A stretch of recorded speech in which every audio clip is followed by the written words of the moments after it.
Buenas tardes, nuevamente con ustedes la profesora Doris Álvarez para impartirle la clase número 23 de Aprendiendo Español. Y hoy, como les dije en la tarde de ayer, vamos a ver los tipos de oraciones. Fundamentalmente primero vamos a ver las oraciones narrativas, interrogativas y exclamativas. Y vamos a ver. Las oraciones narrativas son aquellas que nos narran, que nos cuentan algo, como Elena cambió el carro, mi hijo ya es abuelo. Repito, las narrativas son oraciones que nos cuentan, que nos narran algo. Y como ejemplo tenemos aquí, Elena cambió el carro, mi hijo ya es abuelo. Interrogativas son las que preguntan, que interrogan, que preguntan. Y tenemos aquí como ejemplo, Lili, ¿vas a la cena? Lili, ¿vas a la cena? Fíjense que la entonación de la voz cambia. La otra oración que tenemos como ejemplo es, ellos son estudiosos. Repito, fíjense que estoy preguntando, ellos son estudiosos. Las exclamativas son las que expresan sorpresa, a veces hasta susto, y dicen, yo no lo acepto, yo no lo acepto. Ese es uno de los ejemplos. Y niño, recuerda respetarme, niño, recuerda respetarme. Fíjense entonces que las narrativas solamente llevan coma y punto final. Las interrogativas llevan el signo de interrogación para abrir y cerrar. Y las exclamativas llevan el signo de exclamación para abrir y cerrar la oración. Ahora, vamos a ver que también cuando nosotros hacemos una oración que dijimos que tiene que tener verbo, por ejemplo, papá llegó temprano, pero decimos, y lo sorprendió. Papá llegó temprano y los sorprendió. El y recuerden que es coordinante. Está uniendo. Papá llegó temprano y aquí hay un verbo. ¿Quién es el sujeto? Papá. ¿De quién se habla? De papá. Que llegó temprano. Pero agrega y los sorprendió. Y aquí hay otro verbo. Por lo tanto, y lo sorprendió es otra oración. Una oración que no tiene el sujeto porque se está refiriendo a papá, que fue el que llegó y sorprendió.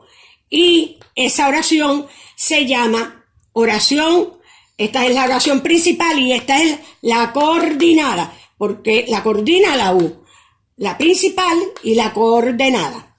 Ahora la otro ejemplo es, los perros ladran, no lo hacen por gusto, los perros ladran. No lo hacen por gusto. Los perros ladran es una oración.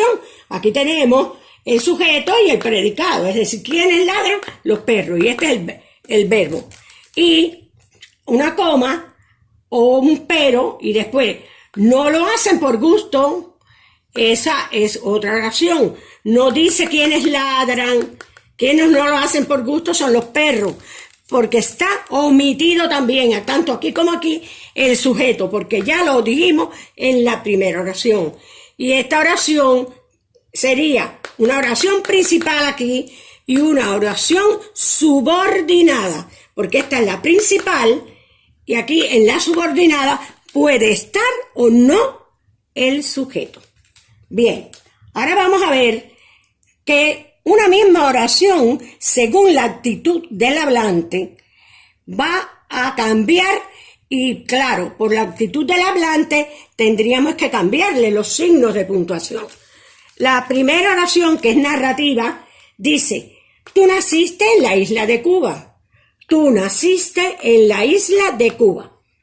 Esa es una oración que está contando, que está narrando. Ahora aquí, tú naciste en la isla de Cuba. Está preguntando. Es la misma oración que por los signos de interrogación que le dan esa nueva entonación a la oración, pues cambia.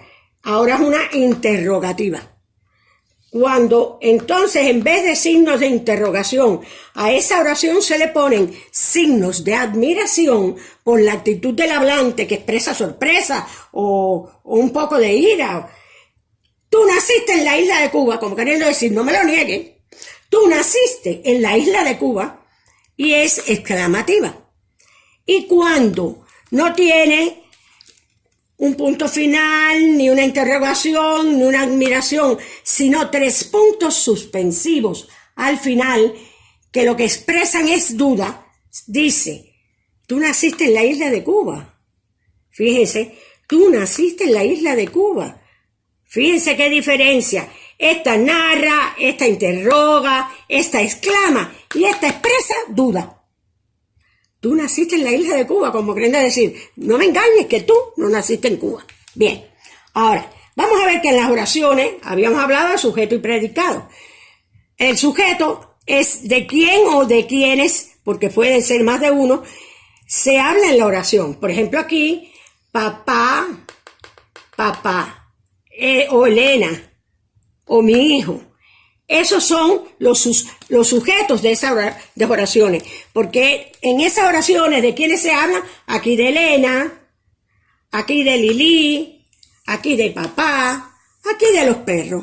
De esa persona se habla, entonces ese es el sujeto. El sujeto puede estar al comienzo, al centro y hasta el final de la oración. Entonces vamos a ver que el predicado es todo lo que se dice del sujeto, después del sujeto, que es decir, sería el artículo, el sustantivo o los sustantivos y lo que califica que es los adjetivos a esos sustantivos. Después todo lo que se diga es el predicado. Y dice, ejemplo, Luis y Mario viajarán a Europa. ¿Cuál es el sujeto? Luis y Mario. Ese es el sujeto. ¿Qué hacen o qué van a hacer? ¿Qué se dice de Luis y Mario? Que viajarán a Europa. Y ese es el predicado. Bien, ahora aquí dice, Dali tiene muy claros sus metas. Dali tiene muy claras sus metas. El sujeto es Dali. El predicado tiene muy claras sus metas. Es lo que se dice de Dali, que es el sujeto, y esto es el predicado. Ahora también vamos a ver que podemos expresarnos oral, escrito, en forma de prosa, que la prosa son textos corridos, continuados, separados por punto y seguido, por punto y coma, por un guión, etcétera. Y esas son la prosa, textos que formados por oraciones y por párrafos. Cada vez que uno hace oraciones, más de una oración ya es un párrafo. Pones un punto y aparte, y lo que comienza es otro párrafo. Ahora, el verso. Texto formado por líneas. Cada una de ellas es un verso. Es decir, texto formado por líneas, donde cada una de ellas es un verso. Entonces, cuando en el verso está fragmentado por varios versos, no es párrafo, sino estrofa. Mañana lo daremos, porque mañana vamos a dar los párrafos, vamos a ver fragmentos de prosa y fragmentos de verso.